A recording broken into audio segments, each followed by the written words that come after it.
देते हैं।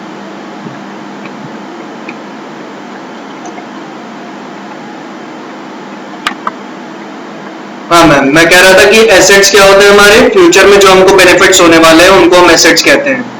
फ्यूचर में जो चीजें हमको बेनिफिट्स दे सकती हैं उनको एसेट्स कहा जाता है। एसेट्स तीन प्रकार के होते हैं, non current asset, current asset, fictitious assets. Non current assets वो एसेट्स हैं जो हमको 12 महीने से ज्यादा का बेनिफिट देंगे। करंट एसेट वो एसेट है जो हमें 12 महीने या उससे कम का बेनिफिट देंगे। और फिक्टिशियस एसेट्स में सिर्फ दो एसेट्स आते हैं। पहला है डेबिट बैलेंस और प्रॉफिट एंड लॉस अकाउंट, जिसको लॉस कहा जाता है, यानी करंट ईयर में अगर आपको लॉस हो रहा है तो वो लॉस क्या कहा जाएगा, वो एक फिक्टिशियस एसेट्स कहा जाएगा। ठीक है, आप प्रॉफिट एंड लॉस अकाउंट बनाती हैं तो प्रॉफिट एंड लॉस अकाउंट से सिर्फ दो ही चीजें तो मिल सकती है, या तो प्रॉफिट या तो लॉस। अगर प्रॉफिट हो रहा है तो चलो छोड़ो, वो एक तरीके का रिजर्व हुआ। लेकिन अगर आपको लॉस हो रहा है प्रॉफिट एंड लॉस अकाउंट में, तो वो लॉस क्या है, वो एक तरीके का फिक्टिशियस एसेट्स है। और दूसरा जो फिक्टिशियस एसेट्स होता है उसको हम कहते हैं डेफर्ड रेवेन्यू एक्सपेंडिचर।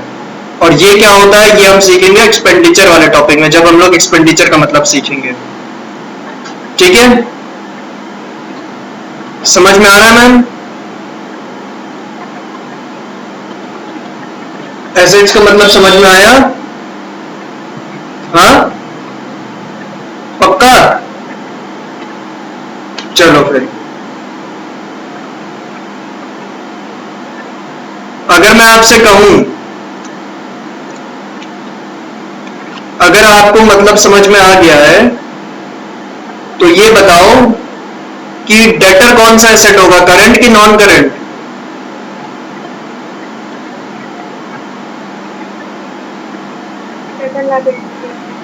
है?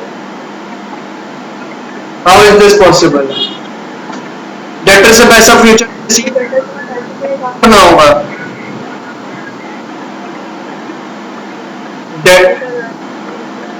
हाँ मैम, ये होगा। डेटर कस्टमर होता है, क्रेडिटर सप्लायर होता है। तो कस्टमर से तो फ्यूचर में पैसा रिसीव होगा ना, तो फ्यूचर में उससे बेनिफिट होगा। तो ये डेटर जो है ये करंट एसेट है कि नॉन करंट एसेट है? क्या लगता है? नामुमकिन है मैम, दोनों नहीं हो सकता। ऐसे कैसे दोनों हो जाएगा?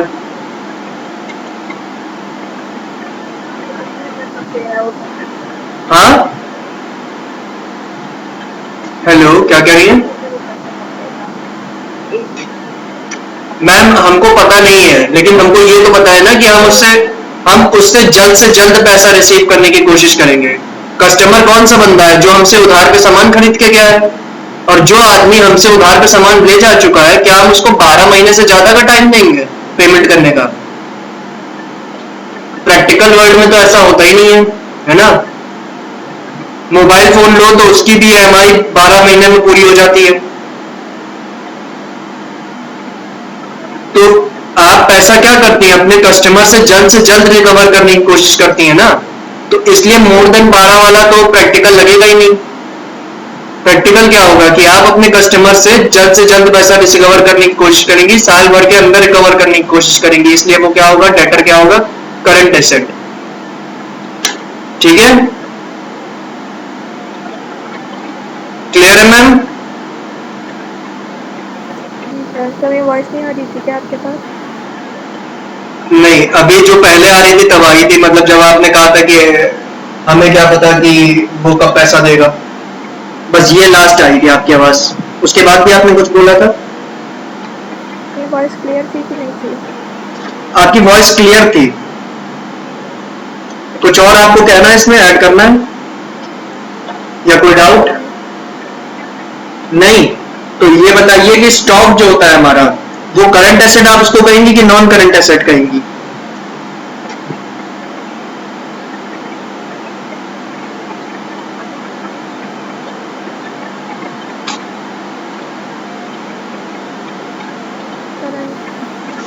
क्यों? क्यों, लॉजिक? सर आपकी वॉइस नहीं आ रही है। मैं कह रहा हूँ लॉजिक दीजिए, किस लिए कहेंगी उसको करंट? क्योंकि वो एक साल के अंदर ही प्रॉफिट दे सकता है स्टॉक। हाँ, क्योंकि स्टॉक एक साल के अंदर भी प्रॉफिट दे सकता है। हाँ, और फिर स्टॉक जब आप लेके आती हैं कहीं से तो उसको तुरंत सेल करने की कोशिश करती है। वो ये नहीं होता है कि वो बात एक साल तक रखा रहे हमारे पास, ठीक है। उसको तो जल्द से जल्द सेल करना होता है ना, इसलिए क्या होगा, वो 12 महीने के अंदर सेल हो जाएगा। 12 महीने के अंदर सेल होगा तो 12 महीने से कम का ही बेनिफिट दे रहा है आपको, तो क्या है, करंट एसेट है, ठीक है। कोई प्रॉब्लम? No sir. चलो अब नेक्स्ट बताओ। सर आपकी वॉइस नहीं आ रही है। रुकिए चेंज करके देखते हैं। नो सर, नेटवर्क प्रॉब्लम की वजह से नहीं आ रही है।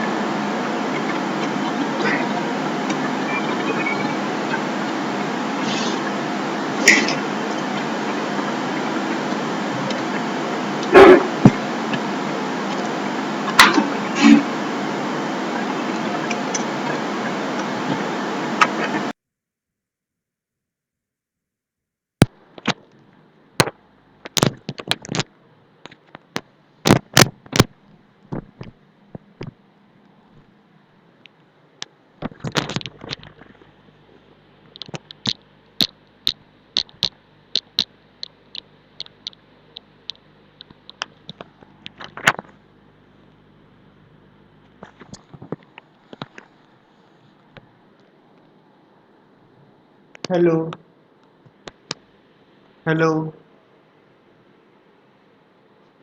हेलो। हेलो। जी, अब आवाज़ क्लियर आ रही है? जी, आवाज़ क्लियर आ रही है अब? जी सर। हाँ, हम्म। चलिए। आवाज़ के लिए मैं कह रहा था कि उस दिन आपको जो हम लोगों ने 2 डिवाइसेस एक साथ यूज़ करके काम किया था, वो कैसा लगा था तरीका? हमेशा के लिए सही नहीं है वो तरीका। हाँ? हमेशा के लिए सही नहीं है वो तरीका। अच्छा, दिक्कत होती है 2-2 डिवाइसेस एक साथ यूज़ करना? जी। चलिए कोई नहीं फिर। उसमें ज़्यादा लैग नहीं होते हैं। वीडियो अगर कभी-कभार लैग करे तो हो सकता है, वॉइस तो लैग कर ही नहीं सकती उसमें।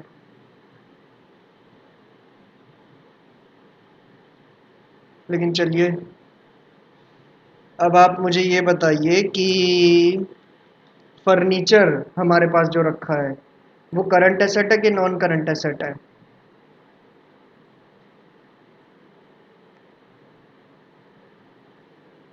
Non current. नॉन करंट क्यों? क्योंकि अगर आपने कोई फर्नीचर खरीदा तो उसे 1 साल के अंदर आप थोड़ी ना बेच देंगे। बिल्कुल सही बात है, 1 साल से ज़्यादा का बेनिफिट देगा। नेक्स्ट है मशीन।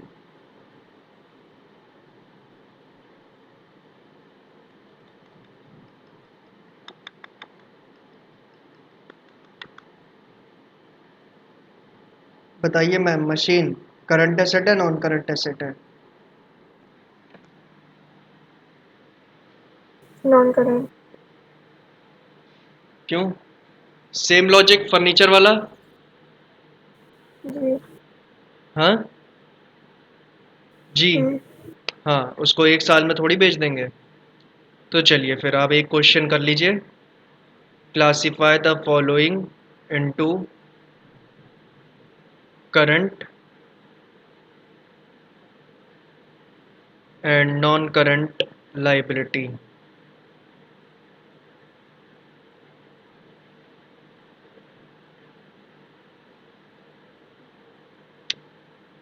एक सेकंड रुकिएगा मैम।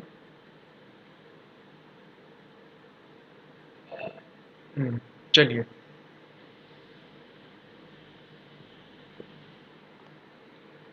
तो बताइए ये करंट लाइबिलिटी है कि नॉन करंट लाइबिलिटी है? तो पहला है बैंक लोन टेकन।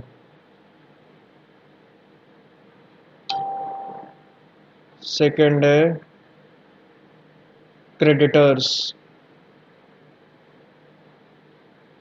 थर्ड है पब्लिक डिपॉजिट। पब्लिक डिपॉजिट का ये मतलब होता है, कंपनियां कई बार क्या करती हैं, लोगों से पैसा कहती हैं हमारे पास जमा करवाओ, बैंक में जमा करवाने के बजाय, और हम बैंक से ज़्यादा इंटरेस्ट देंगे आपको। तो समझ लो कि बैंक की जगह आपने कंपनी में क्या कर रखा है, सेविंग अकाउंट खोल रखा है। पब्लिक डिपॉजिट का ये मतलब होता है कि पब्लिक का पैसा बैंक कंपनी ने ले रखा है, और उस पर थोड़ा बहुत ब्याज देके उसको रीपे करेगी कंपनी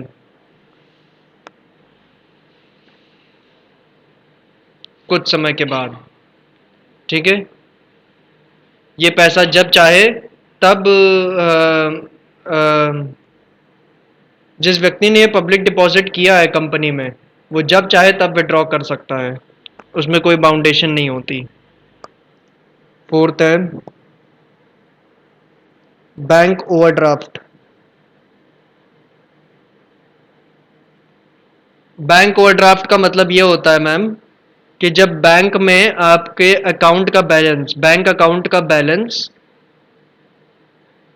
जीरो से नीचे हो जाए, 0 रुपीज से नीचे हो जाए, यानी माइनस में चला जाए, तब आप उसको कहती हैं बैंक ओवरड्राफ्ट। ठीक। और ऐसा कब होता है, ओके। जब आप ऐसा करती हैं, यानी जीरो के नीचे अपना बैलेंस करती बैंक का, तो क्या होगा, आपने बैंक से पैसा उधार ले लिया इसका मतलब। ठीक है, अगर जीरो के नीचे आपका बैलेंस हो रहा है, इसका मतलब आप खुद बैंक से उधार ले रही हैं खर्चे करने के लिए। तो वो क्या होता है, एक तरीके से उधारी ली है आपने। आपने बैंक क्या किया, एक तरीके से लोन लिया है थोड़ा सा बैंक से। तो बैंक ओवरड्राफ्ट भी एक तरीके का लोन होता है। ये क्या होगा, करंट की नॉन करंट, ये आपको बताना है। फिफ्थ है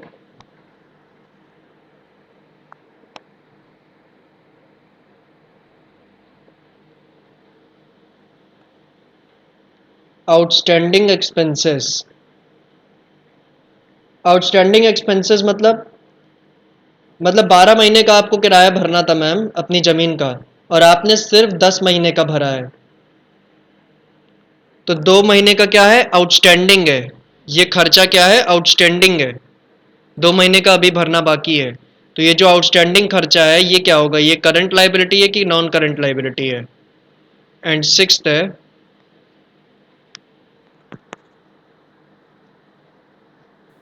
सर आपके पास बोर्ड है घर पे? हाँ, आपके पास बोर्ड है घर पे? रिपोर्ट। हाँ, board, white board, black board को दीजिए। हाँ है मैम। आप उस पर क्यों नहीं पढ़ाते हैं? नहीं, ब्लैक बोर्ड नहीं है, लेकिन हाँ एक के पास है जानने में। मेरे पास खुद का नहीं है ब्लैक बोर्ड, इसीलिए तो मैंने ये लिया था, ये डिजिटल पैड। क्यों, स्क्रीन क्लियर नहीं आ रही क्या? नहीं, कभी कभी आती, राइटिंग नहीं समझ में आती। वो मैम, जहाँ नहीं समझ में आए वहाँ पूछ लीजिएगा। वो बोर्ड पे और ज़्यादा नहीं समझ में आएगी आपको। वो मैं अगर आपके सामने आपकी कॉपी पे लिखूंगा तो भी नहीं समझ में आएगी ज़्यादा। तो जहाँ जहाँ आपको चीज़ें ना समझ में आए, मतलब मेरा लिखा हुआ ना समझ में आए, वो आप पूछ लीजिएगा। राइटिंग हमारी फर्स्ट क्लास से ऐसी ही है।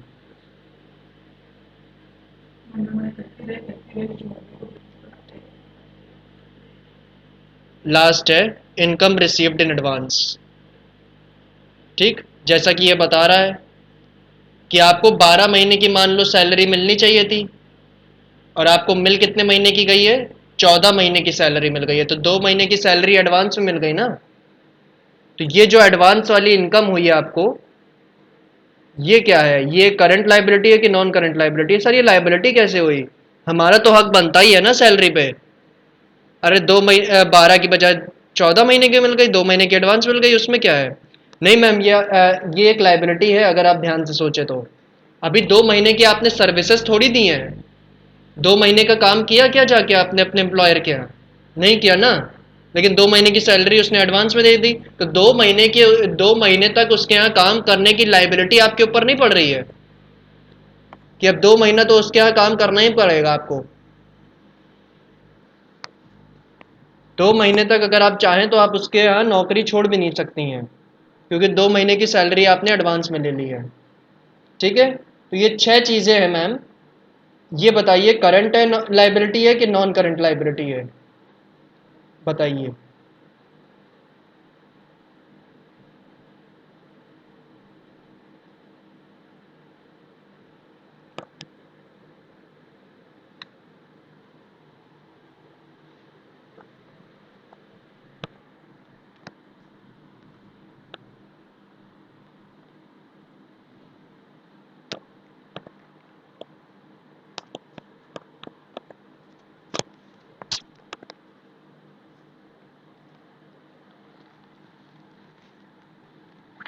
हेलो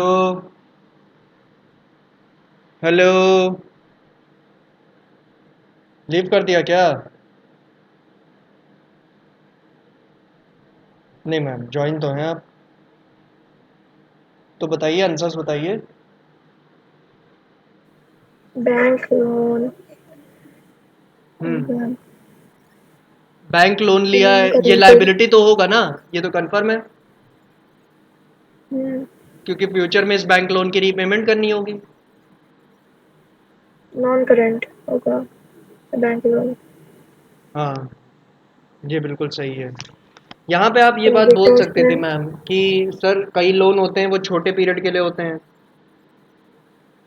तो शॉर्ट टर्म लोन्स भी होते हैं, लॉन्ग टर्म लोन्स भी होते हैं। तो जो लोन 12 महीने के अंदर पे करना है वो शॉर्ट टर्म लोन हुआ, जो लोन 12 महीने के बाद पे करना है वो लॉन्ग टर्म लोन हुआ।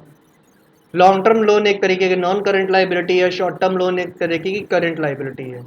ठीक है, लेकिन जब भी ऐसे आपसे डिफ़ॉल्ट में पूछा जाए कि बैंक लोन क्या होगा, तो आप हमेशा उसको लॉन्ग टर्म लोन मानेंगी और हमेशा उसको नॉन करंट लाइबिलिटी लिखेंगी। ऐसा क्यों है? क्योंकि ज़्यादातर लोन्स जो होते हैं वो 12 महीने के बाद ही रीपेबल होते हैं। 95% लोन्स 12 महीने के बाद रीपेबल होते हैं। इसीलिए बाय डिफ़ॉल्ट अगर कुछ नहीं बता रहा आपको सवाल कि वो शॉर्ट टर्म है कि लॉन्ग टर्म है, तो आप क्या कहेंगी, उसको लॉन्ग टर्म ही मानेंगी। चलिए क्रेडिटर्स बताइए। ये तो मैम हम लोगों ने परसों क्रेडिट, डिस्कस किया था, क्रेडिटर्स क्या होता है, बताइए। ये भी नॉन करंट आएगा नॉन करंट आएगा कैसे? क्योंकि 1 साल के बाद भी तो दे याद सकते रखिएगा हैं। मैम, अगर आप कुछ गलत जवाब भी देती है तो उसका भी लॉजिक देना पड़ेगा आपको। इसका मतलब हमने गलत जवाब क्योंकि दिया एक है। साल के बाद हाँ क्योंकि 1 साल के बाद भी तो पैसे दे सकते हैं, इसीलिए। हाँ, अब जरा सिचुएशन को इमेजिन करिए। क्रेडिटर्स कौन होता है? सप्लायर आपका, है ना। डेटर्स कस्टमर होता है, क्रेडिटर सप्लायर होता है। सप्लायर यानी जिससे आपने सामान खरीदा है। ठीक है, तो जिस व्यक्ति से आप सामान खरीद के लाई हैं, क्या उसको 1 साल तक आप अम, पैसों के लिए रोक पाएंगी? क्या वो 1 साल तक मानेगा? पता जब नहीं। जब किसी को किसी भी व्यक्ति से पैसा रिसीव करना हो, वो उसकी नाक में दम कर देगा। उससे 10 दिन नहीं रोका जाएगा, 12 महीने तो बहुत दूर की बात है मैम।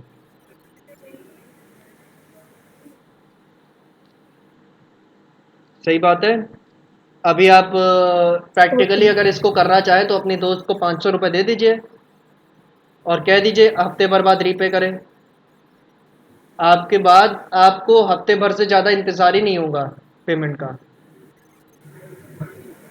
अगर 7 का उसने 8 दिन भी किया तो आप सीधे उसकी गर्दन पकड़ लेंगी, कहेंगी तुरंत दो पैसे। ऐसे थोड़ी होता है। सही बात है। तो अगर जैसे आपके कस्टमर में केस नहीं था कि आप 12 महीने के बाद पैसा क्यों लेंगी, आप तो जल्द से जल्द पैसा रिकवर करने की कोशिश करेंगे ना। वैसे ही तो आपका सप्लायर भी है, वो भी तो आपसे जल्द से जल्द पैसा रिकवर करने की कोशिश करेगा। वो क्यों 12 महीना इंतजार करेगा? इसलिए क्रेडिटर्स भी क्या होगा, एक करंट लाइबिलिटी होगा। जैसे डेटर्स एक करंट एसेट है, वैसे ही क्रेडिटर्स क्या है, करंट लाइबिलिटी है। चलो, पब्लिक डिपॉजिट बताओ मैम। पब्लिक डिपॉजिट क्या?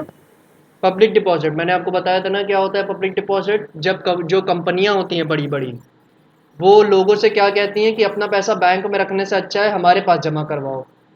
हम तुमको बैंक से ज़्यादा इंटरेस्ट देंगे, और जब मना है तब निकाल लेना पैसा। तो ऐसे पैसे को पब्लिक डिपॉजिट कहा जाता है। तो ये कंपनी के लिए तो लाइबिलिटी है, क्योंकि जब चाहे तब लोग इसको निकाल सकते हैं, विड्रॉ कर सकते हैं।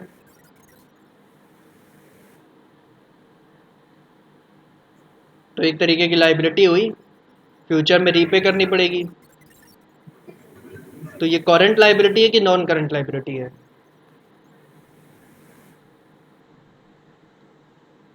नॉन करेंट, क्योंकि कुछ लोग तो बाद में भी निकालेंगे, कुछ पहले भी निकाल सकते हैं।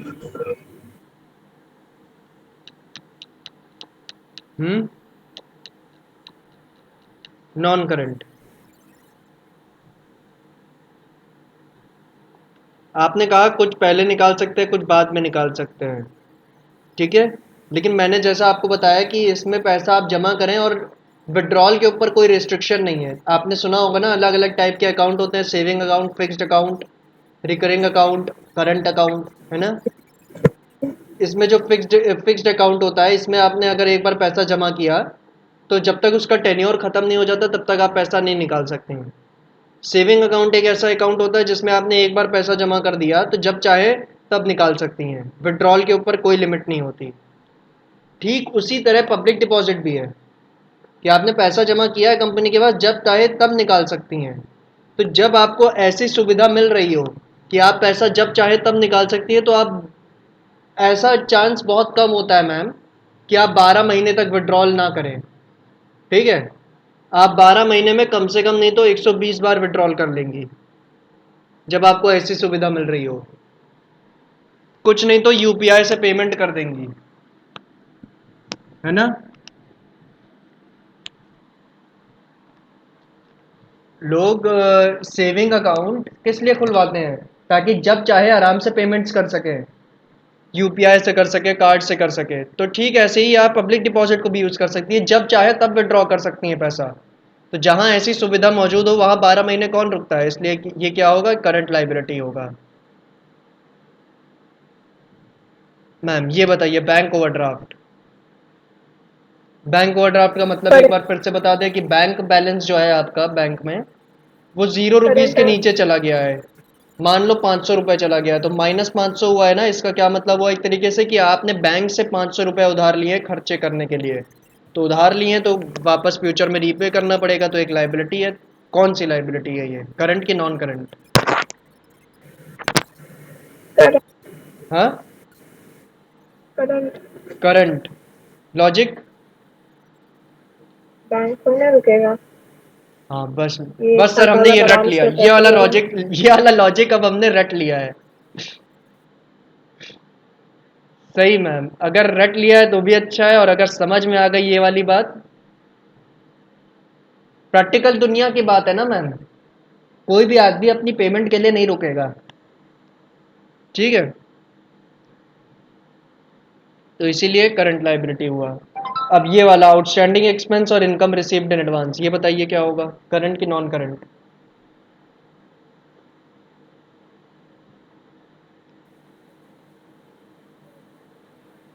Outstanding expense. 12 महीने, बारह नॉन महीने करंट। 12 महीने का किराया पे करना था, सिर्फ 10 महीने का पे किया है, तो 2 महीने का फ्यूचर में पे करेंगे, तो ये एक लाइबिलिटी है ना 2 महीने की। तो ये क्या होगा, करंट की नॉन करंट? नॉन करंट, क्यों, लॉजिक? क्योंकि अभी करेंगे, जैसे 1 साल का करना था लेकिन 10 महीने का ही किया, तो बाकी का बाद में करेंगे। हाँ तो नॉन करंट कैसे? नॉन करंट तो वो है कोई ना जहाँ मतलब पे है। पेमेंट आपको 12 महीने के बाद करनी हो। तो क्या ये जो ब्रांच दो लेना था महीने क्या? 2 महीने का किराया जो है, ये क्या आप मकान मालिक को 12 महीने तक टाल पाएंगे आप, कि 12 महीने तक हमसे ना लो, 1 साल बाद देंगे तुमको ये 2 महीने का किराया, ऐसा बोल पाएंगे आप? ठीक है। आपके कोई किराएदार वगैरह है मैम? हाँ हाँ। हैं। तो उनसे आपने कभी कहा कि 1 साल बाद किराया देना, जाओ किराया ना दो? नहीं, अगर वो मुझे 10 महीने का दे दिया, अगर वो बोल रहे हैं कि इस महीने नहीं दे पाएंगे, 2 हाँ महीने नहीं दे पाएंगे, तो बोल दूंगी ठीक है, 2 हाँ, महीने तो बाद दे वो देना एक वो साथ, जब और उन्होंने क्या। कहा कि 2 महीने नहीं दे पाएंगे, तो क्या आप उनसे ये कहेंगी और उन्होंने उसके बाद ये कहा कि ये 2 महीने का किराया हम 1 साल बाद देंगे, तो क्या आप एक्सेप्ट कर लेंगी ये बात? नहीं। नहीं ना, ऑब्वियस सी बात है कि आप 1 साल तक पेमेंट के लिए थोड़ी रुकेंगे इस 2 महीने के किराए के लिए, आप कहेंगे जल्द से जल्द दो, अरे महीने भर में दो, है ना? इसलिए क्या है, ये जो 2 महीने का किराया है ये आप साल भर के अंदर रिकवर करने की कोशिश करेंगी, इसलिए क्या है, करंट लाइबिलिटी है।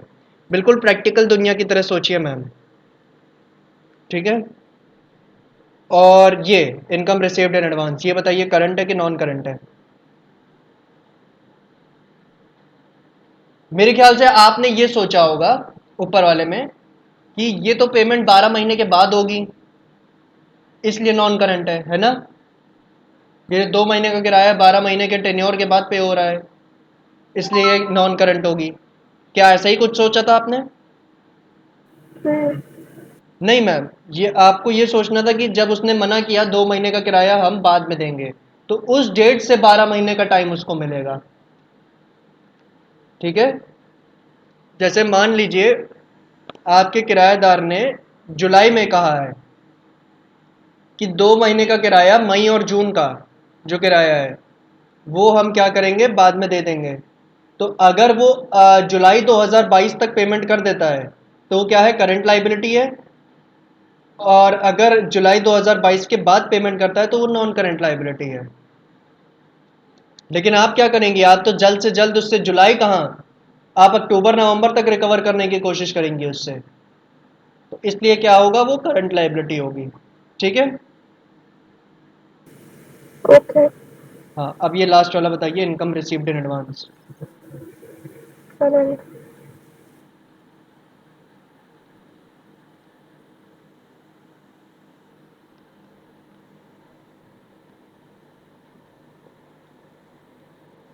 करंट है? ये पैसे मिल गए। हाँ पैसे मिल गए, लेकिन एडवांस मिले हैं।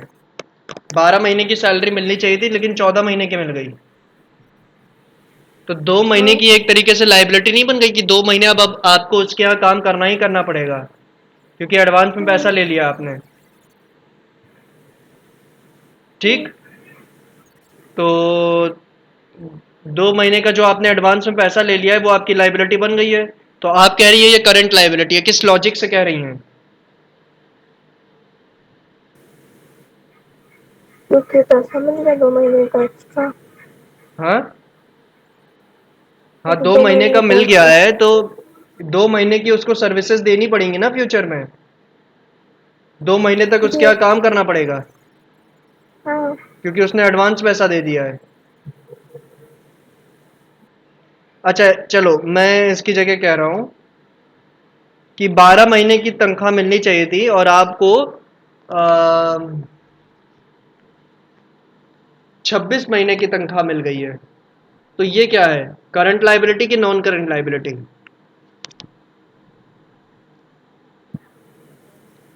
Non current. क्यों? क्योंकि 12 महीने के बाद भी, मतलब 1 साल के बाद भी सर्विस दे रहे हैं। हाँ, क्योंकि 1 साल के बाद भी सर्विस दे रहे हैं। 1 साल के बाद तो वो सर्विस दे रहा है। देखो मेरे पास दो कंडीशन है यहाँ पे।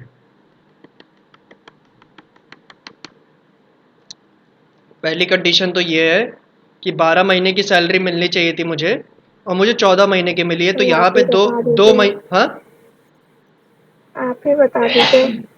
2 महीने की एक्स्ट्रा सैलरी मिली है, यहाँ पे 2 महीने की एक्स्ट्रा सैलरी मिली है, और 12 महीने की मिलनी चाहिए थी और 26 महीने की मिल गई है, तो यहाँ 14 महीने की एक्स्ट्रा सैलरी मिली है।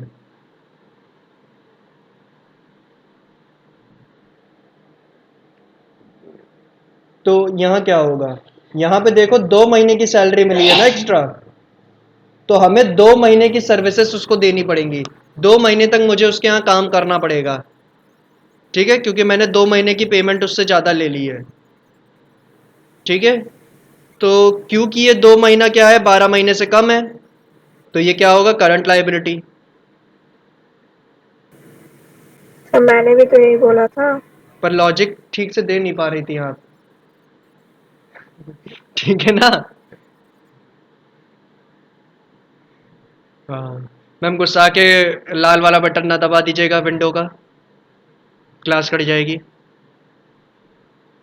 ठीक है? आपका लॉजिक कन्विंसिंग नहीं था बस, कुल मिला के। और यहाँ पे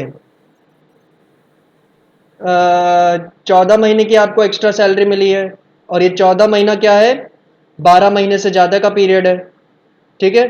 तो आपको 1 साल से ज़्यादा सर्विसेज देनी पड़ेंगी उसे, 1 साल से ज़्यादा पीरियड के लिए उसके यहाँ काम करना पड़ेगा। तो 1 साल से ज़्यादा की लाइबिलिटी बन रही है ना, तो इसलिए ये वाले केस में नॉन करंट लाइबिलिटी होगी। ठीक है? लेकिन अगर कभी ऐसे सिंपली लिखा हो इनकम रिसीव्ड इन एडवांस, तो आप हमेशा मानेंगी कि उसने 2 महीने या 4 महीने की ही एक्स्ट्रा पेमेंट दी होगी, 2 या 4 महीने का ही एडवांस दिया होगा, क्योंकि कोई भी इंसान इस दुनिया में 1 साल का एडवांस एक साथ नहीं देता है। ठीक है? ओके।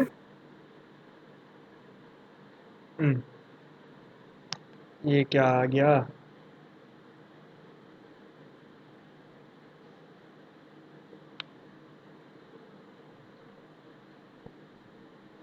तो ये क्या है, करंट लाइबिलिटी है। मैम एक क्वेश्चन आपको ऐसा और सॉल्व करना पड़ेगा, क्या आप और दिमाग भिड़ाने के लिए तैयार हैं? ठीक है? Okay. Classify the following into current assets और नॉन करंट एसेट्स।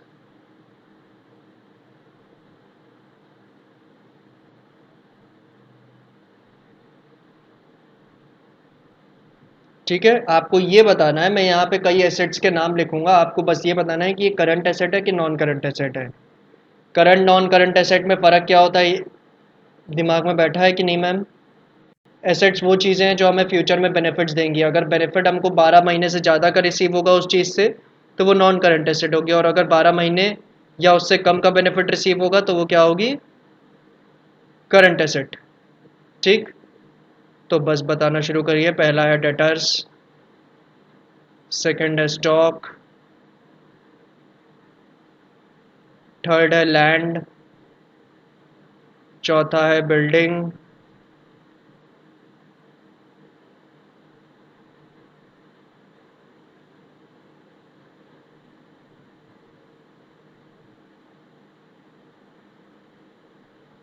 फिफ्थ है stationery,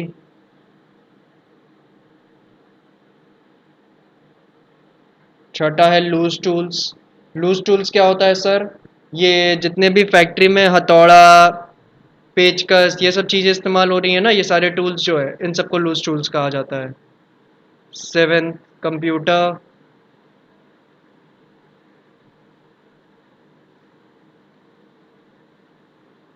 eighth is mobile phone,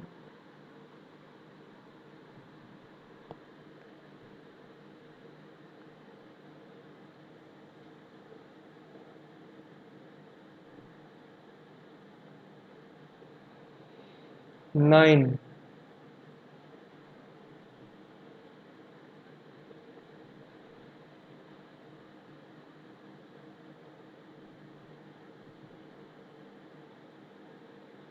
hmm hmm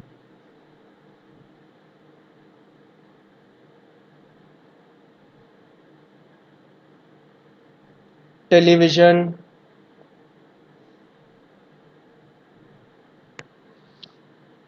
washing machine. बताइए मैम।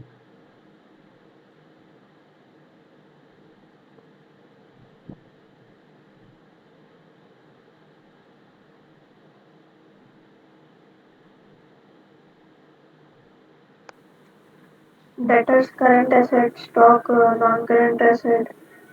गलत। क्या? डेटर्स करंट एसेट है, क्योंकि आप इनसे जल्द से जल्द पैसा रिकवर करने की कोशिश करेंगी, इसलिए स्टॉक भी तो करंट हाँ एसेट है, क्योंकि हर साल हाँ कुछ ना कुछ स्टॉक बेचा जा रहा है। हाँ हाँ। ठीक है, तो स्टॉक जैसे ही आता है तुरंत बिक जाता है, जैसे ही आता है तुरंत बिकता है, ऐसा थोड़ी होता है कि साल भर रखा रहे वो। हम्म। ठीक है, तो उससे जो बेनिफिट होता है वो साल भर का थोड़ी होता है, वो तुरंत आके बिक जाता है, इसलिए ये भी करंट एसेट होगा। अब लैंड बताइए, जमीन। सर ये लैंड। सर ये खेती वाली जमीन है कि प्लॉट है? मैम कोई भी ले लीजिए।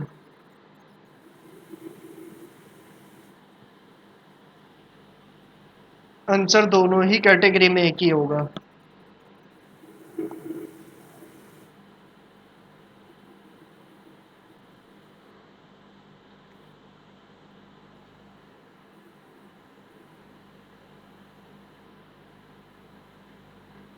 Current asset.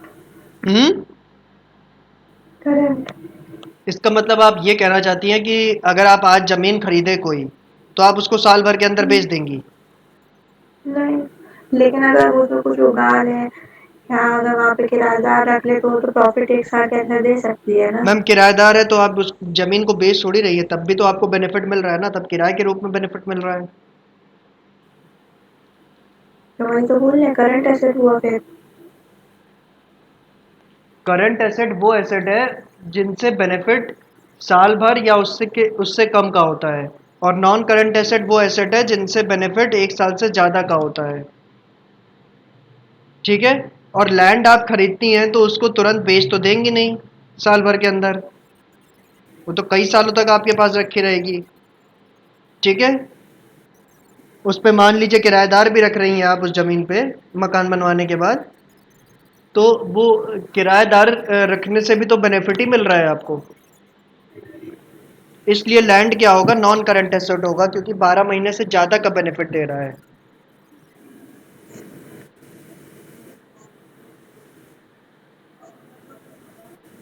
Building non current asset. Stationery current asset. Hmm. Building on current asset. Non current? गलत। हम्म। अब क्यों, अभी तो आपने बोला लैंड। हाँ, अभी तो आपने बोला लैंड एक साल के बाद ही तो फायदा करेगा, बिल्डिंग क्यों। एक साल के बाद फायदा नहीं करेगा, एक साल से ज़्यादा फायदा देगा, क्योंकि कई साल तक आपके पास रहेगी लैंड, जब तक आप उसको रीसेल नहीं करती हैं। और रीसेल आदमी जो ज़मीन खरीदता है उसको कई सालों के बाद ही करता है। ठीक है, इस वजह से ज़मीन खरीदना, इसीलिए तो वो आदमी। बिल्डिंग आपने क्यों गलत बोला। हाँ, बिल्डिंग बिल्डिंग का क्यों गलत आंसर बोला? क्यों एक गलत सेकेंड, उस बोला। पे आ रहे हैं। बिल्डिंग आपने नॉन करंट कहा है ना? हाँ। हाँ, बिल्डिंग नॉन करंट कहा है, तो चलिए अभी आते हैं। सही है वैसे मैम, मैं आपको कंफ्यूज करने की बस थोड़ी कोशिश कर रहा था, पर आप हुई नहीं। सेम ऊपर वाला लॉजिक नीचे भी अप्लाई होगा। ठीक है, लैंड और बिल्डिंग दोनों ही चीज़ें आप जब खरीदती हैं तो एक साल के लिए नहीं खरीद रही है, एक साल से ज़्यादा पीरियड के लिए खरीद रही हैं। ठीक है, तो उससे जो बेनिफिट होगा वो कई सालों तक होता रहेगा, इसलिए ये भी क्या है, नॉन करंट एसेट है। स्टेशनरी बताइए मैम, स्टेशनरी में क्या आता है सर? करंट। स्टेशनरी में ये पेन पेंसिल कॉपी किताब ये सब चीज़ें, इसको आप करंट कह रही हैं? हाँ। हाँ, क्योंकि एक पेन एक साल से ज्यादा थोड़ी ना चलेगा। अच्छा, एक पेन एक साल से ज़्यादा नहीं चलेगा, मान लो रोज़ आधा ही आधा पन्ना लिखता है तो? और स्टेशनरी में कॉपी तब भी किताबें नहीं भी आती चलेगा हैं, एक स्टेशनरी में साल। कॉपी किताबें भी आती हैं, तो रजिस्टर एक साल से ज़्यादा नहीं चल सकते? चल सकते हैं। चल सकते हैं ना? बहुत सारे नालायक बच्चों के चलते हैं। ठीक है, मेरा एक स्टूडेंट था एक बार, उसने एक बार अकाउंट्स के सिर्फ 2 सवाल लगाए थे पूरे साल में, तो उसका रजिस्टर बिल्कुल भरा ही नहीं था।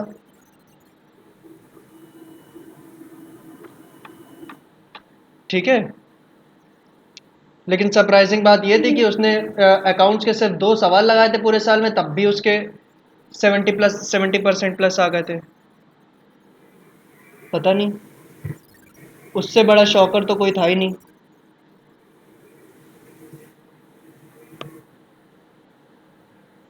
हमने आखिरी में ये कंक्लूड किया कि इस बंदे ने छाप लिया होगा पेपर किसी का।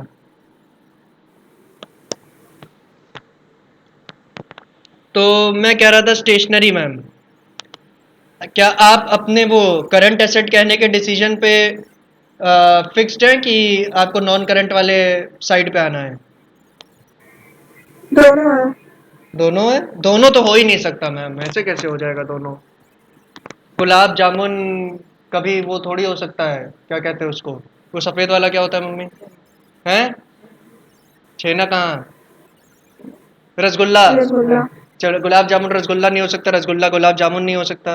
वैसे ही करंट एसेट नॉन करंट कैसे हो सकती है, नॉन करंट करंट कैसे हो सकती है?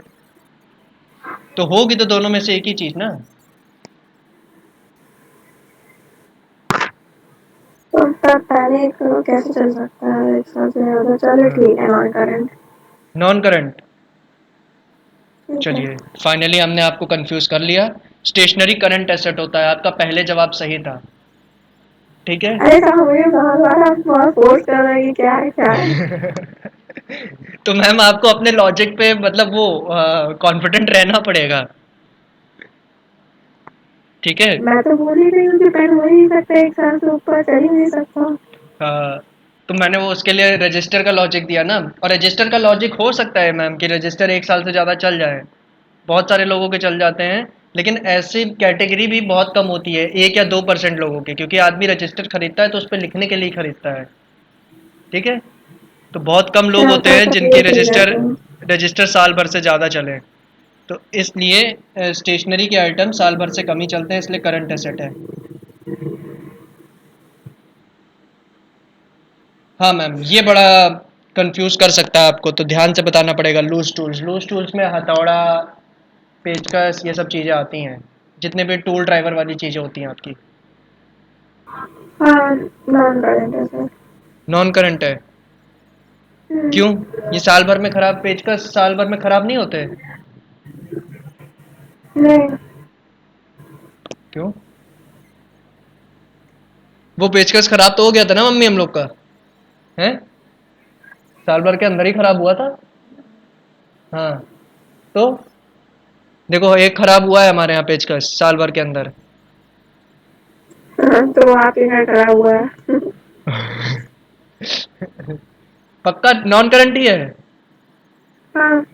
हाँ, कभी कभार हो सकते हैं, और कभी कभार के हिसाब से हम रूल्स नहीं बनाते हैं। ठीक है। ज़्यादातर जो ये सब टूल्स वाली चीज़ें होती हैं वो साल भर से ज़्यादा चलती हैं, इसलिए नॉन करंट एसेट है। कंप्यूटर, ये तो इजी है। बताइए। Non current. नॉन करंट है।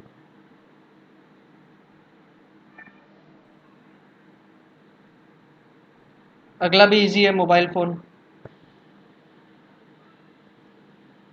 नॉन करंट कि करंट? नॉन करंट की करंट? क्या चीज़ है वो? Mobile phone. नॉन करंट है सर। साल भर तो सर इसकी वारंटी ही होती है। टेलीविज़न, ये चारों इजी हैं। Non current. ये सभी ऐसी चीज़ें हैं जिनकी साल साल भर की वारंटी होती है, तो साल भर से ज़्यादा तो बेनिफिट देंगी। और वॉशिंग मशीन?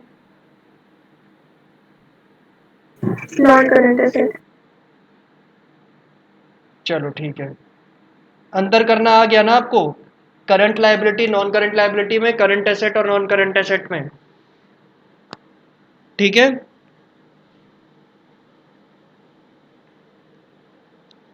क्लियर है मैम? जी सर। बहुत इंपॉर्टेंट है, जब हम लोग न्यूमेरिकल चैप्टर्स शुरू करेंगे उस समय आपको ये अंतर करना आना चाहिए कि करंट लायबिलिटी क्या है, नॉन करंट क्या है, करंट एसेट क्या है, नॉन करंट एसेट क्या है। ठीक। चलो, अब हम लोग आते हैं अपनी पीडीएफ पे वापस। अब मेरी ख्याल से मेजॉरिटी चीज़ें हो चुकी हैं। ठीक है, एसेट्स हमने डिस्कस कर लिया है।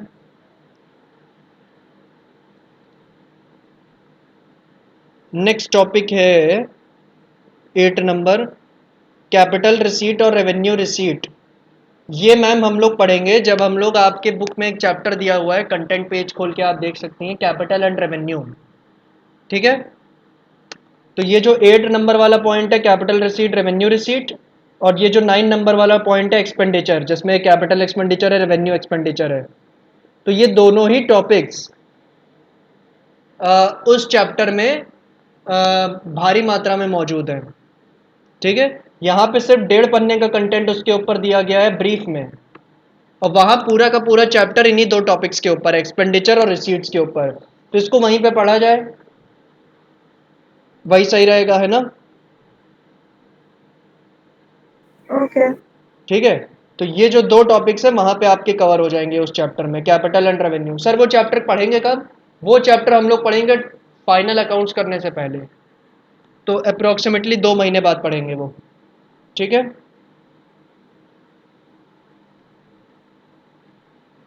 चलो अब 10 वाले पॉइंट पे आते हैं। एक्सपेंसेस क्या होते हैं? सर एक्सपेंस इकोनॉमिक्स पढ़ा दीजिए, है, इकोनॉमिक्स पढ़ा दीजिए। कल छूट गई थी ना क्लास, इकोनॉमिक्स की क्लास थी कल। अच्छा अच्छा, हाँ मैम, लेकिन अब आधा घंटा बचा है, आज इसी को हाँ, कर लेते हैं, कल पढ़ते हैं इकोनॉमिक्स।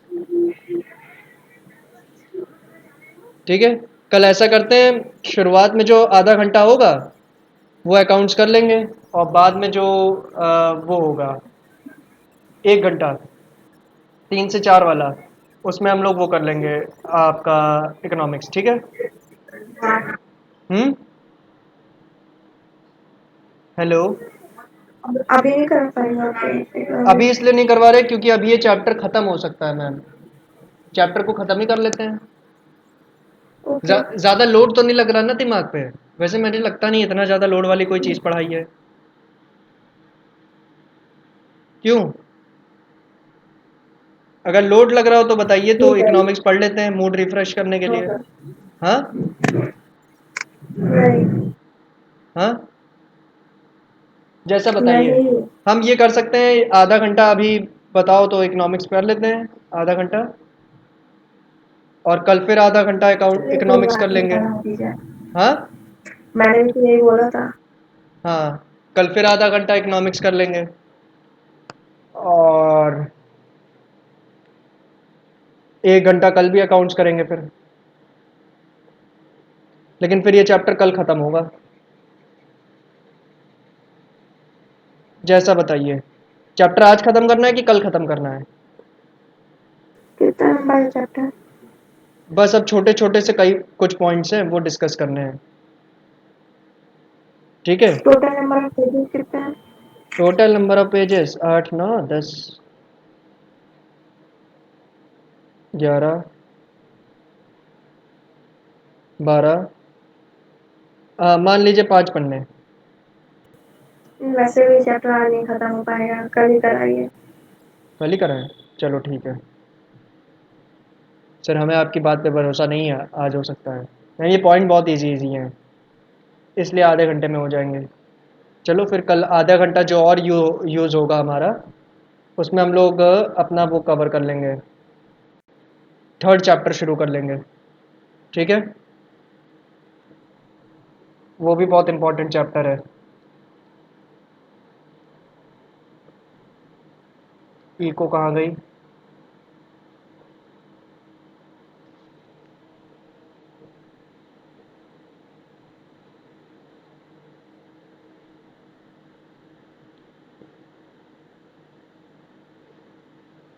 ठीक है, रिकॉर्डिंग रोक दें कि इसको भी करना है रिकॉर्ड, इको वाली को?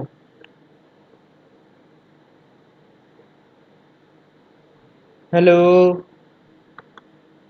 रिकॉर्ड कर लीजिए सर। हाँ सर, ठीक है सर, वैसे भी क्या जाता है, वो बैकग्राउंड में बेचारा चल रहा है, चलने दीजिए उसे।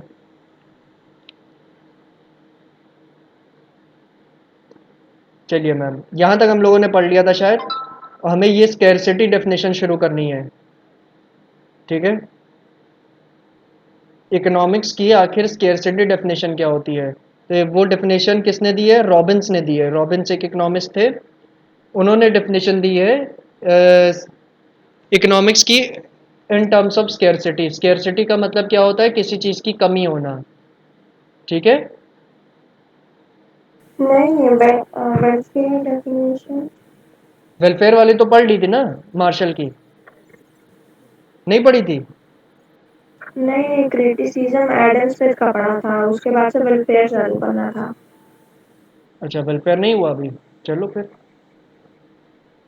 हमें लगा शायद हो गया।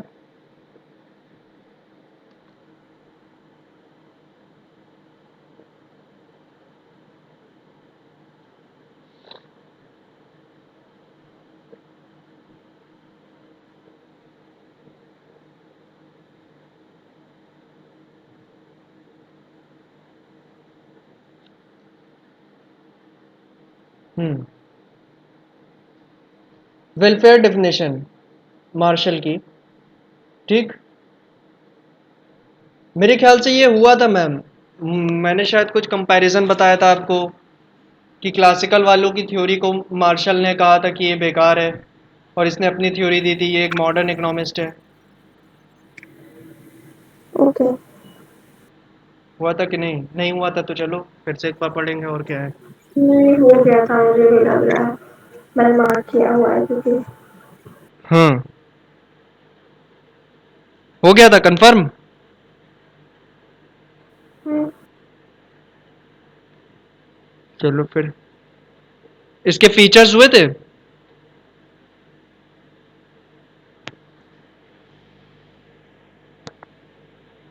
फीचर्स ये सब, फीचर्स स्टडी ऑफ मैनकाइंड, ये सब, स्टडी ऑफ मटेरियल वेलफेयर, ये सब बातें। हाँ, क्रिटिसिज्म बाकी था बस। क्रिटिसिज्म बाकी था। हाँ, तो क्रिटिसिज्म कर लेते हैं। लेकिन आपने मुझे होमवर्क में पढ़ने को दिया था। हाँ, तो क्या पढ़ा था आपने फिर?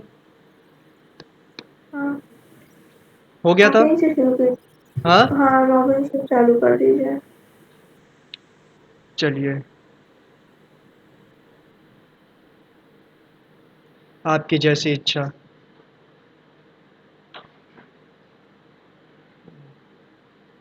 तो रॉबिन्स ने इकोनॉमिक्स की definition in terms of scarcity दी थी, और स्केर्सिटी का मतलब होता है कमी होना, किसी भी चीज़ की कमी होना,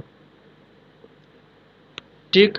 तो रॉबिन्स ने क्या कहा था? Economics is the science which studies human behaviour, यानी इंसानों का बिहेवियर स्टडी करती है economics, as a relationship between ends and scarce means which have alternative uses, ठीक है। एंड्स मीन्स यानी कोई जो चीज़ आप प्राप्त करना चाहती हैं, ठीक है। और स्केर्स मीन्स यानी जिन चीज़ों की आपके पास कमी है, आपके पास कुछ न कुछ चीज़ों की कमी होगी, वही आप अचीव करना चाहती होंगी फ्यूचर में, ठीक। तो जो चीज़ आप अचीव करना चाहती हैं वो क्या है? एंड मीन्स है। और स्केर्स मीन्स क्या है? जो चीज़ आपके पास कमी है वो, ठीक है। तो इस चीज़ की स्टडी है इकोनॉमिक्स, ये रॉबिन्स ने कहा। अब इसके कैरेक्टरिस्टिक्स क्या क्या है? पहली कैरेक्टरिस्टिक्स है अनलिमिटेड बॉन्ड्स। रॉबिन्स ने कहा इंसानों की जो ज़रूरतें होती हैं, बॉन्ड्स होती है, वो अनलिमिटेड है, ठीक है। बहुत ज़रूरतें है इसकी, इंसानों की, ठीक। एक दिन इसको मैगी खाना है, दूसरे दिन इसको चाउमीन खाना है, तीसरे दिन बर्गर खाना है, चौथे दिन मोमोज खाना है। रोज़ तो इसकी ज़रूरतें बदलती रहती हैं। बड़ा विचित्र प्राणी होता है ये मनुष्य। तो रॉबिन्स के हिसाब से जो ह्यूमंस हैं उनकी बॉन्ड्स कभी एंड हो ही नहीं सकती, ठीक है। प्रैक्टिकल लाइफ में जाए तो इंसान कोई नया बिजनेस शुरू करता है तो सोचता है कि कम से कम महीने का 5,000 प्रॉफिट हो जाया करे, कम से कम। अगर 5,000 अचीव करने लग जाता है तो सोचता है 10,000, 10,000 अचीव करने लग जाता है तो 15, 15 के बाद 20, ऐसे करते करते वो सोचता है कि लाख तक पहुंच जाए। तो वांट उसकी कभी ख़त्म ही नहीं होती। एक वांट पूरी हो तो दूसरी वांट अपने आप ही तैयार हो जाती है। क्लियर है मैम?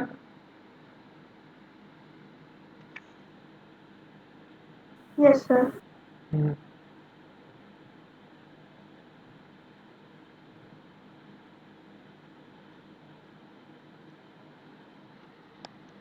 चलो, सेकंड पॉइंट है scarce means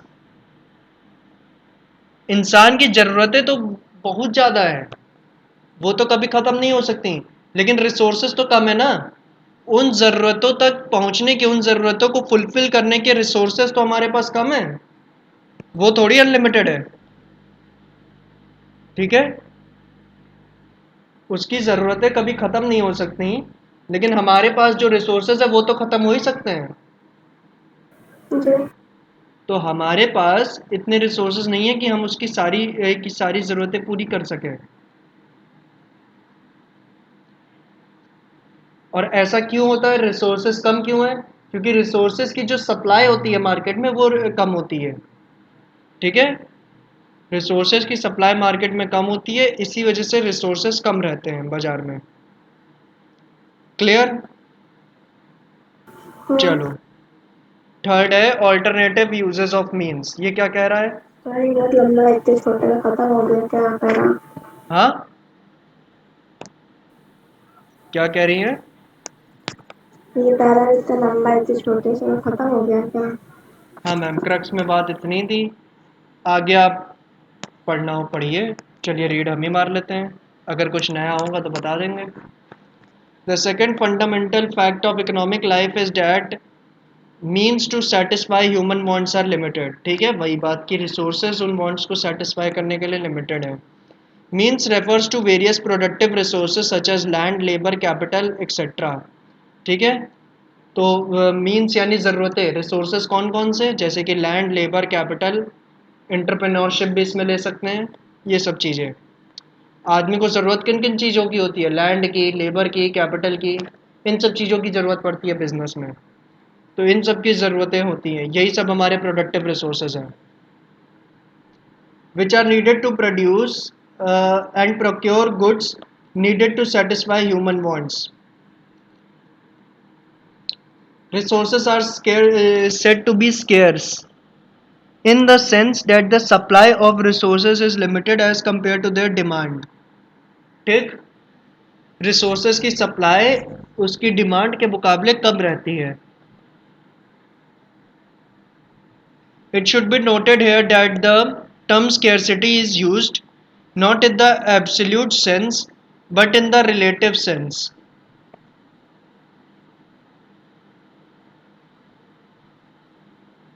That is in relation to demand. Although supply of resources has increased over time, yet the demand for resources has always outpaced their supply. Thus resources are, ma'am इसके आगे मेरे पास है नहीं तो आपको पढ़ना पड़ेगा। कहाँ के बाद? हाँ ये वाला पढ़िए, 10 रिसोर्सेज आर, यहाँ से।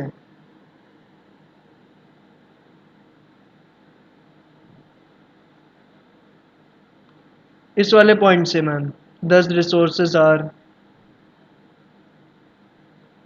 Okay. Plus, resources are limited.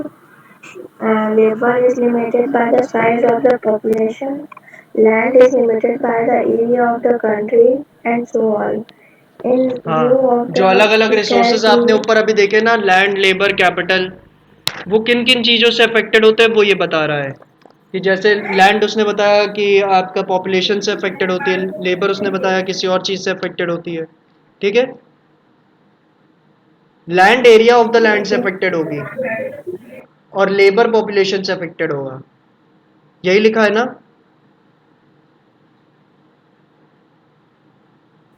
Hello, ji sir, हाँ जी, आगे पढ़िए। scarce means only a limited quantity of goods can be produced. As such, goods are scarce in relation to their demand. Since the resources are scarce, all the wants cannot be satisfied. Hence, we have to decide which of the wants can be fulfilled now and which one should be left unfulfilled for the time being. This problem would not have arisen if the resources were unavailable in unlimited quantity. In words of Professor Milton Friedman, If the meals are not scarce, there is no problem at all. There is nirvana. सही बात। क्योंकि आपके पास resources कम है, इस वजह से आपको क्या करना पड़ेगा, ये चूज़ करना पड़ेगा कि आपकी कौन सी वांट ज़रूरी है, कौन सी वांट ज़रूरी नहीं है, और जो वांट ज़्यादा ज़रूरी है उसको पहले सेटिस्फाई किया जाए, और जो वांट ज़्यादा ज़रूरी नहीं है उसको सेटिस्फाई अभी करने की ज़रूरत नहीं है। ठीक है, तो you have to choose your priorities. हाँ, निर्वाणा का क्या मतलब हुआ? निर्वाणा मतलब कि सारी की सारी ज़रूरतें आपकी पूरी हो गई हैं, ऑल वांट्स आर सेटिस्फाइड। ठीक है, और ये दिक्कत मतलब कि आपको ये चूज़ करना पड़ रहा है कि कौन सी वांट सेटिस्फाई करनी है, कौन सी नहीं करनी है। ये दिक्कत ना होती है अगर आपके पास जो रिसोर्सेज हैं वो अनलिमिटेड होते हैं, लेकिन ऐसा हो नहीं सकता कि रिसोर्सेज अनलिमिटेड हो। ठीक है, तो इसी वजह से क्या होगा, क्योंकि रिसोर्सेज कम है, इसी वजह से आपको निर्वाणा अचीव नहीं हो सकता, यानी आपके सारी की सारी जो ज़रूरतें हैं, all wants can not be satisfied. ठीक है, Scarcity is at the root of most of the human economic problems. आगे का पढ़ा मैंने रहेगा। हाँ मैम, इंसान की Scarcity सबसे बड़ी is प्रॉब्लम क्या है कि चीज़ें स्केर्स बहुत हैं, जो चीज़ें उसको चाहिए उस चीज़ों तक पहुंचने के लिए जो साधन है वो बहुत कम है ना। जैसे कि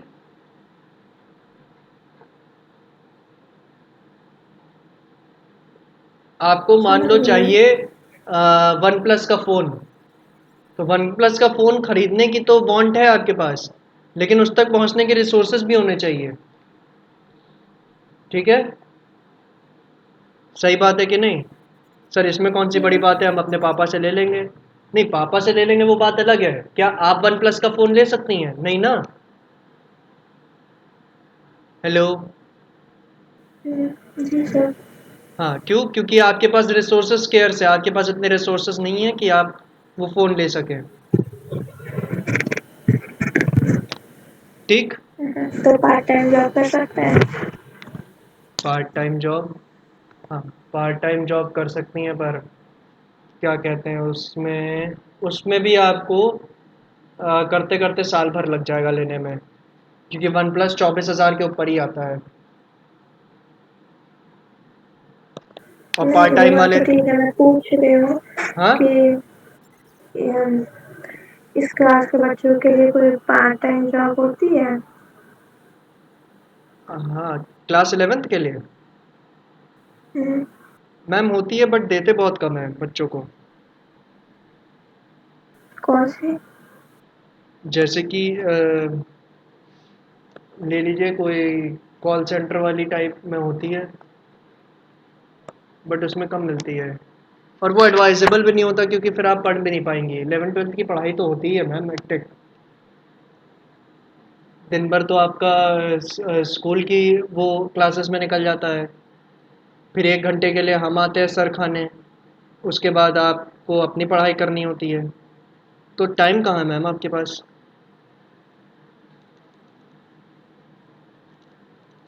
लेकिन फिर भी आपको करनी होती है तो वो कॉल सेंटर टाइप्स में मिल जाती है। ठीक है, कॉल और सेंटर के अलावा और कोई ऑप्शन नहीं है क्या? सेल्स वगैरह की मिल जाती है। यही दो पॉपुलर है, क्योंकि अभी आपके पास डिग्रीज नहीं है ना, तो यही मिल पाएगा इस समय, और आपके पास डिग्रीज कम है इसलिए आपको तनख्वाह भी इस समय कम देंगे लोग।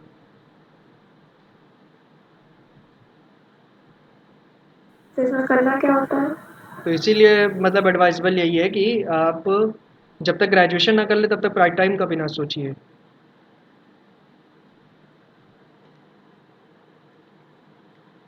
क्योंकि जितनी मेहनत आप करेंगी उतना उसके बदले पैसा तो मिलना चाहिए ना।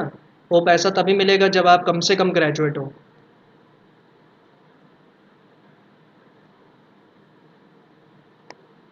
समझ में आया मैम। जी। जी, तो ये दिक्कत है। वैसे तो अभी नहीं तो 12th के बाद भी ठीक-ठाक ठीक-ठाक आपको पार्ट टाइम जॉब्स ऑफ़र होना और ऑफ़र होना शुरू हो जाएँगी मतलब। आप कई साइट्स होती हैं उस पे देख सकती हैं कि पार्ट टाइम जॉब 10th पास के लिए 12th पास के लिए आती रहती हैं। ठीक है? लेकिन उसके लिए उसमें जी। फिर सैलरी कम दी जाती है और आपसे एक्सपेक्ट भी यही किया जाता है लगभग कि आप 8 ही घंटा काम करें। ठीक? और प्लस सेल्स या कॉल सेंटर वाला ही काम होता है इस समय, क्योंकि इस समय आपके पास किसी बड़े प्रोफ़ेशन की कोई डिग्री नहीं है ना। जैसे आप बीकॉम जब कर लेंगे तो आपके पास ये रहेगा कि आप बैचलर्स ऑफ कॉमर्स हैं, तो आप अकाउंटेंट के पोस्ट के लिए अप्लाई कर पाएँगी। इस समय आप कोई अकाउंटिंग पोस्ट के लिए अप्लाई नहीं कर सकती, क्योंकि कोई मेजर डिग्री आपके पास है ही नहीं अकाउंटिंग की। तो इसीलिए सेल्स और ये कॉल सेंटर वाला ही इस समय ऑफ़र होता है। जो लोग 10th और 12th पास होते हैं उनको, और वो भी काफ़ी कम सैलरी पे। ओके। ठीक है? यूट्यूब एक सोर्स है, लेकिन आजकल यूट्यूब में सब्सक्राइबर ही नहीं आता है। हाँ, यूट्यूब एक सोर्स है पर यूट्यूब पे सब्सक्राइबर तो नहीं है। ये तो दिक्कत है। मैम यूट्यूब पे सब्सक्राइबर आप एड्स लगा के ला सकती हैं। उसके लिए तो पैसा चाहिए होता है। हाँ, ये है। आपका खुद का भी यूट्यूब चैनल है, कितने सब्सक्राइबर हैं? मेरा चैनल है बट मेरे भी ज़्यादा नहीं है मैम। मेरे 15-20 नहीं, मैं सब्सक्राइबर हैं पूछ रही और थी। वो सब भी मेरे ही स्टूडेंट्स हैं जिनको मैंने यहाँ ऑफलाइन पढ़ाया है। वो सब वही बच्चे हैं। अच्छा। क्योंकि मैंने भी ये ऐड वाला किया नहीं था, क्योंकि एड्स बड़े महंगे पड़ते हैं। लेकिन सुना है एड्स लगाने से वीडियो का रीच बढ़ जाता है, और वीडियो का रीच बढ़ता है तो ऑब्वियसली सब्सक्राइबर्स भी बढ़ जाते हैं। जी। लेकिन कंटिन्यूटी बहुत मांगता है मैम। अगर आप यूट्यूब पे वीडियो डालना चाहती हैं तो डालती रहिए, लेकिन कोशिश करिए कि हर रोज़ या हर दूसरे दिन वीडियो डालती रहिए फिर, और इतना पेशेंस टाइम ही रखिए। होना चाहिए। हाँ, और पेशेंस रखिए। जितने भी बड़े यूट्यूबर मेरे बने हैं वो सब ऐसे ही तो बने हैं। आप किस चीज़ की वीडियो मेरा डालती है यूट्यूब यूट्यूब पे? चैनल मैं हाँ। और पेंटिंग है। अच्छा। हाँ, तो वो क्या कहते हैं, सब ऐसे ही तो बने हैं। किसी को भी ले लीजिए। देखिएगा। हाँ। देखिएगा। जी जी, आप लिंक दे दीजिएगा। ठीक हाँ। है। मैं तो एक साल से वीडियो डाल रही हूँ, लेकिन अभी सब्सक्राइबर बहुत कम है। कितने हैं? 95। 95 है। इसमें से कितने ऐसे हैं जो आपको पर्सनली नहीं जानते हैं? मोस्टली 90। मोस्टली 90 जानते हैं। नहीं जानते। 90 नहीं जानते हैं। हाँ। हाँ, तो मैम कंटिन्यूटी रखिए, थोड़े बहुत डालते रहिए। ये 90 ही धीरे धीरे करके 9000 लाएंगे। ये थे, लेकिन अब पता नहीं, अभी कुछ टाइम से अभी सब्सक्राइबर्स नहीं आ रहे, व्यूज भी नहीं आते वीडियो में। अच्छा। मेरे व्यूज रहते हैं देखे देखे। चलिए। नहीं, जिसने आपको सब्सक्राइब करके रखा है उसको डेली आपकी वीडियो का पता तो चलता ही होगा। जो भी है। हम्म। अरे मैम, इंडिया का नंबर 1 यूट्यूबर आप जानती हैं ना कौन है? कैरी मिनाटी। हाँ। तो हम्म। उसके 4 साल में 1 मिलियन हुआ था। तो अगर उसको इतना पेशेंस रखना पड़ा, तो जबकि उसका कंटेंट तो कॉमेडी जेनर में आता है। कॉमेडी जेनर तो बहुत पॉपुलर होता है, तो उसको बात सच। वही है, मेन जो टॉपिक है वो भी पॉपुलर होना चाहिए। पेंटिंग की वीडियो कौन देखता है ज्यादा? नहीं, देखने वाले बहुत हद देखते हैं तक मैम। जिनको यूट्यूब पे तो सब कुछ देखा जाता इंटरेस्ट है। नहीं होता है। हाँ, वो तो है ही।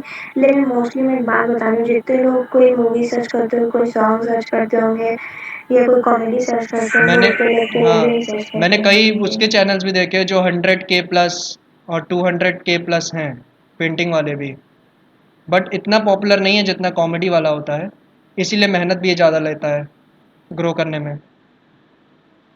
जी।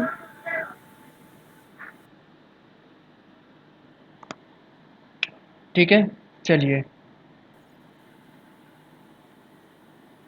इसमें आप ऐसा भी कर सकती हैं, जैसे किसी पॉपुलर यूट्यूबर का कोई गाना वगैरह है या वीडियो है पॉपुलर, तो उसकी आपने स्केच वगैरह बना दी, तो उससे हो सकता है आपको शाउट आउट मिल जाए, और अगर उससे शाउट आउट मिल गया तो हाँ हाँ हाँ। ठीक है। एक एक पेंटर ने यही काम किया था।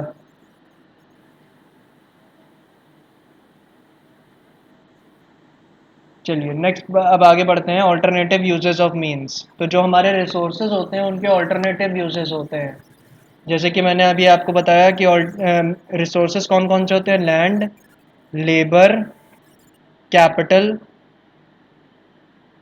और एंटरप्रेन्योरशिप, ये आपके 4 रिसोर्सेज हैं। तो इन सभी रिसोर्सेज के ऑल्टरनेटिव यूजेस होते हैं, बहुत जगह यूज़ होते हैं इनके। ठीक है, जैसे लैंड पे आप बिल्डिंग बना सकती हैं और उस पर रह सकती हैं, साथ ही साथ उस लैंड पे खेती भी की जा सकती है। ठीक है, लेबर जो है वो ऑफिस में भी काम कर सकता है, वो फैक्ट्री में भी काम कर सकता है, तो कहीं भी काम कर सकता है। कैपिटल के भी ऑल्टरनेटिव यूजेस होते हैं और इसी तरह एंटरप्रेन्योरशिप के भी ऑल्टरनेटिव यूजेस होते हैं। ठीक है, तो आपको इफेक्टिवली ओके। ये जानना होता है कि आपको उन ऑल्टरनेटिव यूजेस में से कौन सा यूज अप्लाई करना है अपनी ज़रूरतें पूरे करने के लिए। ठीक है, आपके लिए आपकी ज़रूरतें कौन से तरीके से पूरी हो सकती हैं। ठीक है, जी। ठीक। मैम बोरिंग तो नहीं हो रहा? नहीं। नहीं सर, हम स्वेच्छा से इकोनॉमिक्स पढ़ रहे हैं। चौथा है ma'am choice. Since the resources are scarce and are also capable of alternative uses and human wants ends are endless, people have to make a choice in allocating these resources for producing best different commodities on the basis of their importance। क्योंकि resources आपके क्या है, unlimited है, और जो wants जो हैं वो अनलिमिटेड है और रिसोर्सेज कम है, तो इसीलिए आपको उनकी यूजेस के हिसाब से चॉइस लेना पड़ेगा कि उस रिसोर्स को किस जगह पे लगाना है। ठीक है, ये चॉइस होगा आपका, कि आपको चॉइस लेना पड़ेगा कि आपको अपना रिसोर्स किस जगह पे लगाना है। Human behaviour therefore involves some form of choice in using the scarce resources for producing different।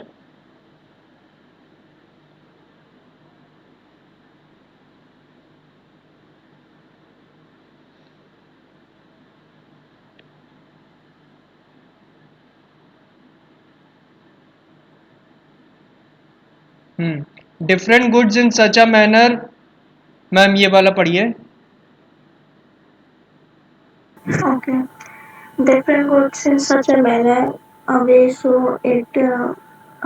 way as to maximize and gains from use of these resources. That is optimal allocation of resources. जी Robbins has described this problem as the problem of economizing scarce resources. The need for choice arises because of scarcity. If everything were available in plenty, there have been no need for choice. But the harsh reality of the life is that all of us are face problem of scarcity, and hence we have to make a choice. We face the problem of choice at all levels of individual, social, national, or international. जी ma'am, तो वही बात है ma'am कि choice लेने की ज़रूरत कब पड़ती है कि आपके पास वो चीज़ें काफ़ी ज़्यादा मात्रा में मौजूद हो। जैसे कि मैंने कहा कि हर एक जो रिसोर्स है आपके पास चारों में से, लैंड, लेबर, कैपिटल, एंटरप्रेन्योरशिप, चारों के यूजेस इतने ज़्यादा है कि आपको चॉइस करनी पड़ेगी कि आपको कौन सा यूज़ सिलेक्ट करना है। ठीक है, और ये किस लिए किया जाता है, ताकि आपको ऑप्टिमम यूटिलाइजेशन ऑफ रिसोर्सेज हो जाए। आप अपने रिसोर्सेज को अच्छी तरीके से इस्तेमाल कर रहे हैं, ऑप्टिमम लेवल तक इस्तेमाल कर सके, फुल लेवल तक इस्तेमाल कर सके, ताकि आपको फुल सेटिस्फैक्शन हो सके। ठीक, चलो लास्ट पॉइंट है इकोनॉमिक्स एज अ साइंस। ये आपने देखा होगा कि इकोनॉमिक्स एज अ साइंस का मतलब क्या है, कि अकाउंट्स में आपने पढ़ा था ना कि अकाउंटिंग एक साइंस भी आर्ट भी है। और ऐसा क्यों होता है, अकाउंट साइंस क्यों होती थी, क्योंकि वो कई रूल्स एंड रेगुलेशंस के ऊपर बेस्ड थी, इस वजह से उसको साइंस कहा जाता था। तो ठीक उसी तरह इकोनॉमिक्स को भी साइंस कहा जाता है, क्यों, क्योंकि ये भी कई सारे रूल्स रेगुलेशंस लॉज वगैरह के ऊपर एप्लाई की वजह से बनी है। ठीक, Okay. चलो मेरिट्स और क्रिटिसिज्म की बात करें तो क्रिटिसिज्म आप घर पे एक बार पढ़ लीजिएगा, मेरिट्स हम लोग अभी यहीं पढ़ लेते हैं। तो Robins definition of economics is generally and widely accepted by economists in the view of its superiority over the earlier definition। ठीक है, रॉबिन्स ने जो डेफिनेशन दी है उसको मार्शल और जो पहले वाले इकोनॉमिस्ट थे हमारे से, उनकी दी हुई डेफिनेशन से बेहतर माना जाता है। क्यों, वो इन कारणों की वजह से। पहला है logical explanation of economic problem, क्योंकि जो इकोनॉमिक प्रॉब्लम होती है किसी भी इकोनॉमी में, उसको सबसे अच्छी तरीके से और सबसे लॉजिकल तरीके से क्या कहते हैं, रॉबिन्स ने एक्सप्लेन किया है थ्रू हिज स्केर्सिटी डेफिनेशन। ठीक है, रॉबिन्स ने सबसे अच्छी तरीके से स्केर्सिटी डेफिनेशन के थ्रू इसको एक्सप्लेन किया है। वो मच मोर लॉजिकल अप्रोच है than compare to the other two approaches. ठीक, नेक्स्ट है यूनिवर्सल नेचर। ठीक है, ये यूनिवर्सल नेचर पे है, ये पूरी दुनिया पे आराम से अप्लाई किया जा सकता है इसको। ठीक, चाहे Okay. गरीब वर्ग हो, चाहे अमीर वर्ग हो, चाहे मिडिल क्लास वर्ग हो।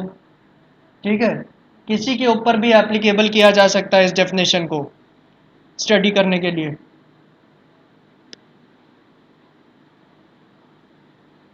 क्लियर है, पढ़ते हैं इसको। The scarcity definition of economics emphasises the universal nature of the subject in the sense that scarcity of means in relation to ends is a universal problem everywhere and at all times। सबके लिए ये problem है। ठीक है, resources scarce होना सबके लिए problem है, इसी वजह से ये यूनिवर्सल है। Rich as well as poor, traditional as well as modern face the problem of choice. ठीक है, और हर रिसोर्स में चॉइस की जो प्रॉब्लम होती है, चॉइस की प्रॉब्लम कैसी होती है कि चार रिसोर्सेज हमारे पास, लैंड, लेबर, कैपिटल, एंटरप्रेन्योरशिप, और इन चारों रिसोर्सेज के नंबर ऑफ यूजर्स होते हैं, और नंबर ऑफ यूजर्स की वजह से क्या होता है, प्रॉब्लम ऑफ चॉइस होता है। तो ये प्रॉब्लम ऑफ चॉइस भी हर किसी के साथ यूनिवर्सली एप्लीकेबल है, तो यहाँ भी आपका यूनिवर्सल नेचर दिखा रहा है। Scarcity definition of economics is as much applicable to, ma'am आगे यहाँ पढ़िए ma'am. To Robinson Crusoe's economy as to a capitalist economy or socialist economy.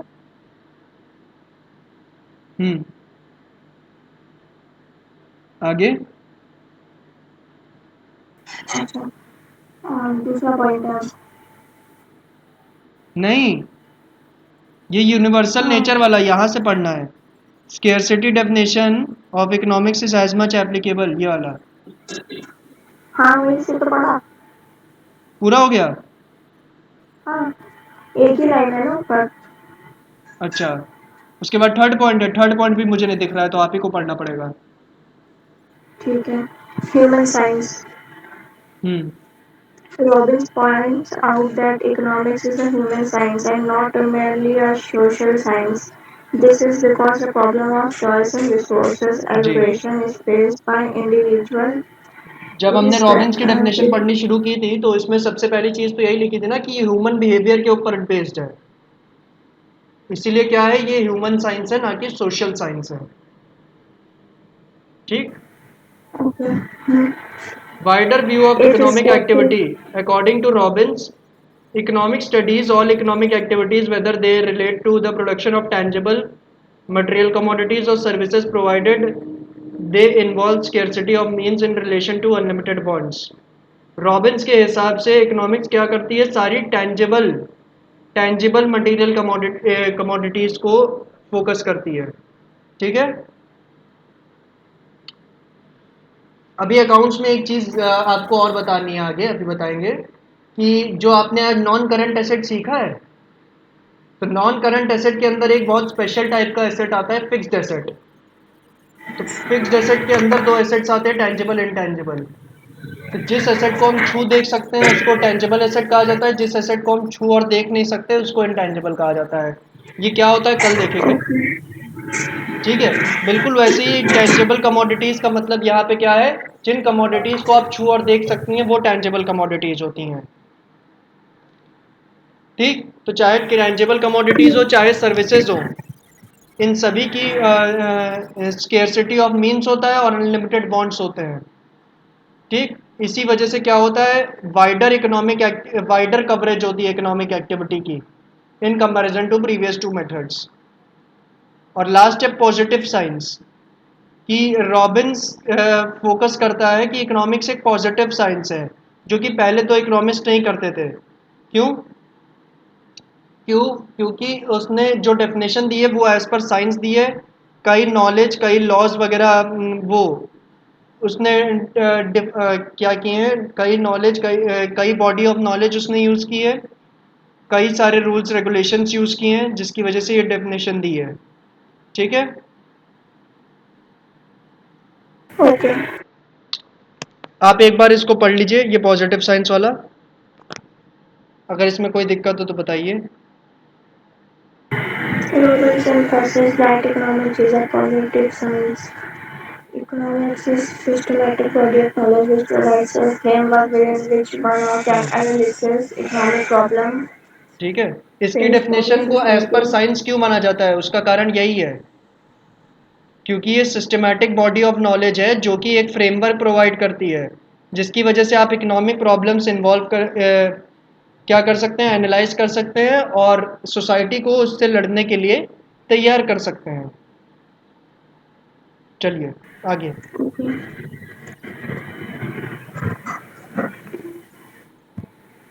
Ji ma'am, आगे पढ़ लीजिए। Brown's definition impacts economics take the nature of a positive science because it regards economics to be neutral between ends. Hmm